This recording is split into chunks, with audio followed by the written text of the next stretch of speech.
الرجيم بسم الله الرحمن الرحيم الحمد لله رب العالمين وصلى الله على محمد وآله الطيبين الطاهرين واللعن الأبدي على أعدائهم أجمعين.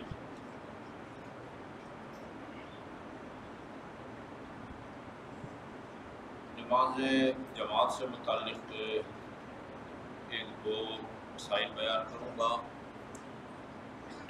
سب سے پہلے میں اپنا ایک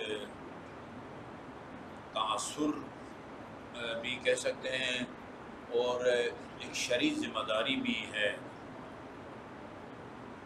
قرآن کی ایک آیت ہے یا ایھا الذین آمنوا قوا انفسکم واہلیکم نارا.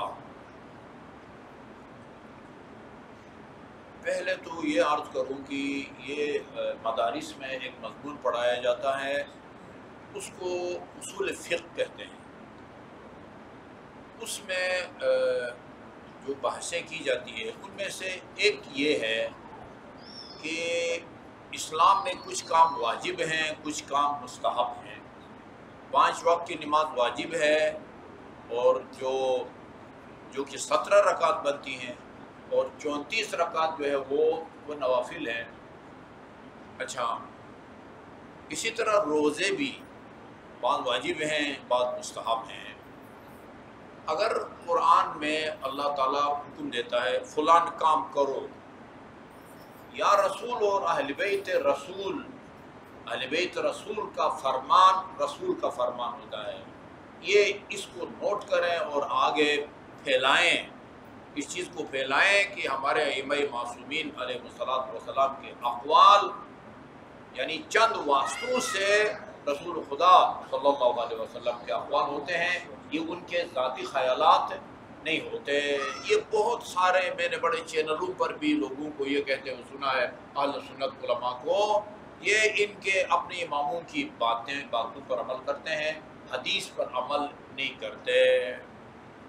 قرآن میں اللہ کسی کام کو حکم دے، رسول خدا حکم دیں، اس کو ہم واجب سمجھیں یا مستحب سمجھیں، جبکہ ہمیں پتہ ہے شریعت میں کچھ کام واجب ہیں کچھ کام مستحب ہیں. وہاں یہ بتایا جاتا، اصول یہ بتایا جاتا ہے، قانون یہ بتایا جاتا ہے، اگر تو اس فرمان میں خدا کا فرمان ہو یا رسول کا فرمان کوئی ایسی دلیل، نشانی، اشارہ، کنایہ ہو جس سے ہم یہ سمجھیں کہ یہ مستحب ہے، پھر تو مستحب سمجھیں. اور اگر ایسی کوئی دلیل، اشارہ، کنایہ نہیں ہے، صرف آرڈر ہی آرڈر ہے، تو اس سے واجب سمجھے جانا چاہیے. یہ بات سمجھ آ گئی نا؟ ہاں.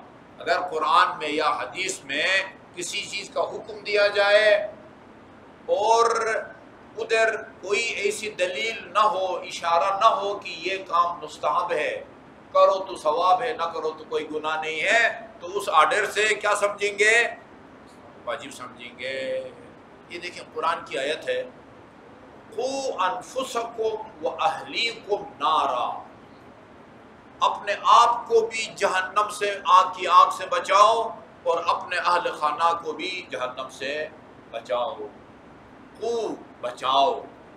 اچھا جی، یہاں سے اس قانون کے تحت اپنے آپ کو اور اہل خانہ کو جہنم سے بچانا مستحب ہے یا واجب ہے؟ واجب ہو جائے گا. صرف اپنے آپ کو جہنم سے بچانا کافی نہیں ہے، خود واجبات کے پابند ہوئے، حرام کاموں کو ترک کیا، بچے، اہل خانہ جو مرضی کرتے پھریں. نہیں، ایسا آپ کہیں کہ وہ خود خدا کو جواب دہ ہے، میں خدا کو جواب دہ ہوں، نہیں، ایسا نہیں ہے. یہ فرمان کہتا ہے جس طرح اپنے آپ کو جہنم سے بچانا واجب ہے، اسی طرح اپنے اہل خانہ کو بھی جہنم سے بچانا واجب ہے. اہل خانہ کو کس طرح جہنم سے بچائیں گے بھائی؟ روز قیامت ان کو جب جہنم لے جایا جائے تو وہاں راستے میں رکاوٹ بنوں گا کہ بھئی یہ میرے بٹے خدایا، ہاں ان کو چھوڑ دے. نہیں، یہاں اس دنیا میں ان کو ایسا کام کرنے سے روکو جس کے نتیجے میں وہ جہنم میں ہو جا سکیں. اچھا، یہ تاثر والی بات اس لیے میں نے کی ہے کہ اب جتنے بھی مومنین آتے ہیں ان کے گھر میں ان کا کم از کم ایک بیٹا تو ہوگا. کوئی ہے جن کا کوئی بیٹا نہیں ہے، لیکن اکثر مومنین کے ہاں دو دو تین تین بیٹے بھی ہیں. کم از کم ایک بیٹا اکثر مومنین کا ہے. لیکن ہم 99% مومنین کو دیکھتے ہیں کہ وہ اکیلے آتے ہیں، اپنے بچوں کو ساتھ لے کے نہیں آتے. بے شک آپ نماز کے پابند ہوں گے، لیکن میں نے آپ لوگوں کی یعنی عام پاکستان کے مومنین کی طرح ہے، اکثر مومنین کی نمازیں قراءت صحیح نہ ہونے کی وجہ سے صحیح نہیں ہے، غلط ہے، نمازیں غلط ہے. یہ میرا تجربہ ہے وہ حج کے سفر میں. آپ اگر اپنے بچوں کو نماز سکھائیں گے، ہم سکھائیں گے، قل ہو اللہ سکھائیں گے، وہی سکھائیں گے جو آپ نے سیکھی ہوئی ہے. آپ کی غلط ہو تو آپ کے بچے بھی وہ غلط سیکھیں گے. میں نے کئی دفعہ یہ واقعہ سنا ہے، چکوال سے ایک پولیس انسپیکٹر ہمارے ساتھ تھا، وہ غیر المغضوب ولا الضالین پڑھا اس نے نماز. میں نے کہا اس نے نماز سنی، یہ بہت شارٹ لگا مجھے، کوئی لفظ رہ گیا ہے. میں نے کہا دوبارہ پڑھیں، کہا غیر المغضوب ولا الضالین. میں نے کہا بھائی یہ ایک حرف دو حرف نہیں، پورا جو ہے نا تم نے ایک لفظ چھوڑ دیا. علیہم 5 حروف اس کی سورہ الحم سے غائب ہیں. میں نے کہا رٹو اس کو، کل میں دوبارہ سنوں گا.